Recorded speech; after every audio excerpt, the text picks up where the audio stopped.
afraid of the water? A little bit? I was so afraid of the water, I actually failed my first level of swimming 4 times.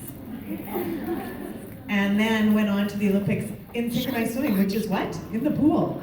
So what if I had got over that fear? So I love the theme for this weekend, for this day for you guys, Fearless, because it's not like we're not gonna feel that fear, and that there's that like little goosebumpies and you feel your heart up your throat, and it's just like when you actually let go of it. There was a little boy in my class and he kept, you had to jump in the deep end when you were learning how to swim, out to that pole, and the little boy kept jumping in and turning around and grabbing onto the side, and the teacher said, you better not do that or one of these times you're gonna hit your chin. Who went next to me? 4 stitches under my chin. I thought, this isn't working.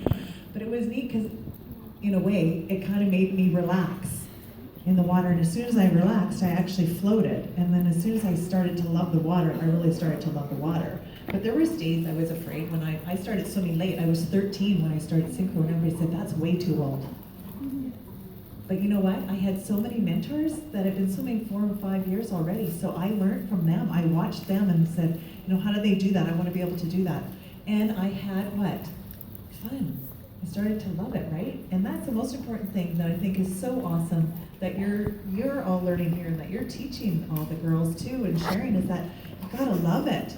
And then it helps you get past those fears if you love it. So that was a big thing that helped me, is that I started to feel like I was improving a little bit every day, just doing something a little bit better every day and enjoying something every day that I was doing. So I know that's a long answer. That's a perfect answer, and we're right there with you in the pool. Feeling your fear and then feeling when you finally relaxed. And then you started to love it. Who here is in a sport or has a hobby that they love? Oh, yeah. And hang on to that. That is one of the best things we can do, is keep doing things we love. Kaylee, we're going to talk about overcoming a tough time. In 2006, Kaylee was gunning for the Olympics and trained for years to get to go, and she ended up going as a spare.